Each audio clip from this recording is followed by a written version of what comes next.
1,00,000 మంది శివభక్తులతో కలిసి మహారుద్రాక్ష పూజలో పాల్గొనండి. వెంటనే కాల్ చేసి మీ పేరును నమోదు చేసుకోండి.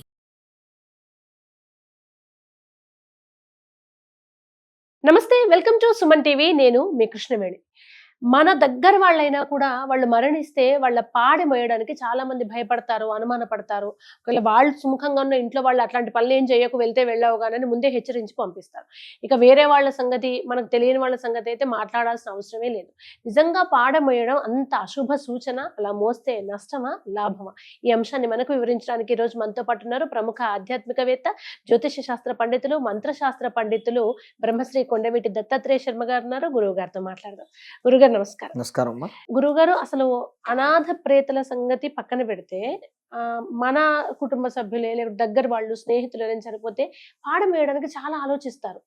ఎందుకు? ఇది నిజంగా అశుభమా, అలా మొయ్యొద్దా, లేదా ఏంటి కారణం ఏంటి? అటువంటి నియమం ఏమీ లేదమ్మా. ఇందాక మనం ఏమనుకున్నాం అంటే ఆచారం అనుకున్నాం. కొన్ని కులాలలో కొన్ని ఆచారాలలో జీవపితృహు అంటే తల్లి తండ్రి ఉన్నటువంటి వారు శవాన్ని తాకటం కానీ, లేదా పాడె ముయ్యటం కానీ, లేదా శ్మశానంలోకి వెళ్ళడం కానీ, ఇటువంటి పనులు చేయకూడదు అనేటటువంటిది ఒక నియమం ఉంది. అదే ఆచారం. అయితే అత్యవసర పరిస్థితి ఉన్నప్పుడు, అక్కడ అత్యవసర పరిస్థితి ఉంది, మోసేవాళ్ళు ఎవరు లేరు, నేను వెళ్ళను, నా ఆచారం అని అంటే పాపం తగులుతుంది. అక్కడ చేసేవాళ్ళు ఉన్నారు, చేసేవాళ్ళు ఉన్నప్పుడు వెళ్ళొద్దు. ఏదో ఎచ్చుడు కోసం, 10 మంది ముందు హెప్పు కోసం ఆ పని చేయొద్దు. ఎవరూ లేరు, అప్పుడు వెళ్ళాలి. అప్పుడు దోషం ఉండదు. ఎందుకయ్యా అంటే పాడె మొయ్యటం అనేటటువంటిది దోషం కాదు, పాపం కాదు. అది ఎవరైనా కానివ్వండి, అనాథ ప్రేతమైనా కానివ్వండి, ఎవరైనా సరే వెళ్ళొచ్చు, చక్కగా పాడె మొయ్యొచ్చు, శ్మశానంలోకి వెళ్ళొచ్చు, చేసుకోవచ్చు. ఇప్పుడు కాశీ వెళ్తున్నాం, కాశీ మహాశ్మశానం.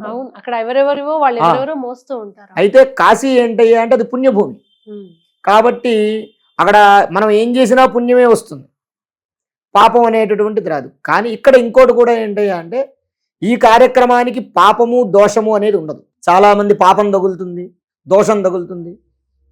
ఏమి పాపము కానీ దోషము కానీ మోసినా ఒకటే, మొయ్యకపోయినా ఒకటే. మోస్తావు, పుణ్యం మాత్రం వస్తుంది. ఎందుకయ్యా అంటే ఒక జీవుడు వెళ్ళడానికి, వాడు మోక్షాన్ని సాధించేయాలి అంటే ఏం చేయాలి? వాడిని పూడ్చిపెట్టడము, వాడిని దహనం చేయడం, ఏదో చేయాలి, శ్మశానానికి తీసుకెళ్ళాలి. అక్కడి దాకా చేర్చినటువంటి నీకు పుణ్యం కలుగుతుంది. ఈ పుణ్యం వల్ల ఏమవుతుంది? రేపొద్దున నువ్వు పోతే నిన్ను మోయడానికి నలుగురు వస్తారు. లేదనుకోండి, ఆ ఇనప బండిలో పెట్టి కూర్చోబెట్టి భగవద్గీత పెట్టి నిన్ను కూడా లాగేస్తారు. గురువుగారు, ఇక్కడ నాకు ఒక చిన్న సందేహం. మీరు తల్లిదండ్రులు ఉండి అక్కడ ఆ శవాన్ని మోయడానికి ఎవరైనా ఉంటే మాత్రం మీరు ఎచ్చులకు వెళ్ళి మొయ్యొద్దు అని అన్నారు కదా. మనం చాలా మందిని చూస్తాం, సెలబ్రిటీస్ ఎవరైనా చనిపోతే, పెద్ద పెద్ద పొలిటీషియన్స్ చనిపోతే, ఏదో మాకు చాలా దగ్గర అని చూపించడానికి చాలా మంది వెళ్ళి మోస్తూ ఉంటారు. వాళ్ళకి తల్లిదండ్రులు ఉంటారు, అక్కడ మోయడానికి తోసుకునే అంత మంది కూడా ఉంటారు, మేము మోస్తామంటే మేము. మరి వాళ్ళకి దోషం అంటుతుందా? ఏమి ఉండదు. నేను చెప్పాను కదా, దీనికి దోషం ఉండదమ్మా. పాడె మొయ్యడానికి దీనికి దోషం, పాపం అనేది ఏమీ ఉండదు. పాపము దోషం ఉండదు. ఇంకా పుణ్యం ఎంత కావాలంటే అంత పుణ్యం వస్తుంది. అసలు ఈ విషయంలో దోషము పాపం అనేది లేదు. ఏ సందేహం అవసరం లేదు. వెళ్ళొచ్చు, ఎవరైనా మొయ్యొచ్చు.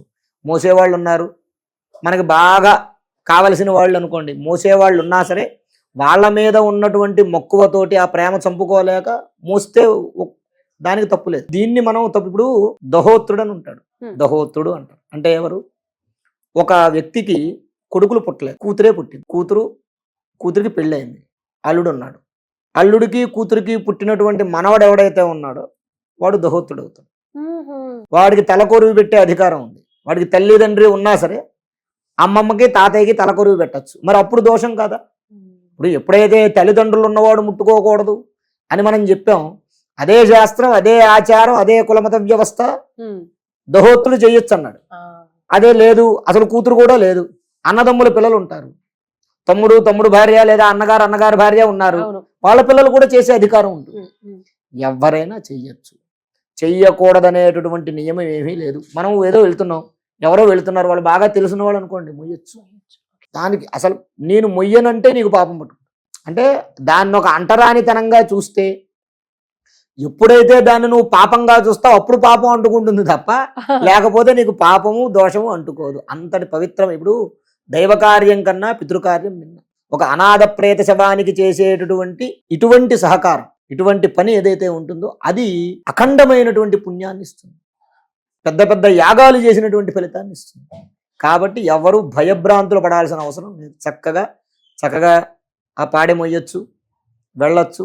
కాకపోతే ఏంటంటే ఆ ఎదుటి వాళ్ళు ఎవరైనా చేసేవాళ్ళు ఉన్నప్పుడు, ఇప్పుడు ఎందుకంటే అమ్మ పెద్దలు మనకి ఆచారాన్ని ఎందుకు పెట్టారో మనకు తెలియదు.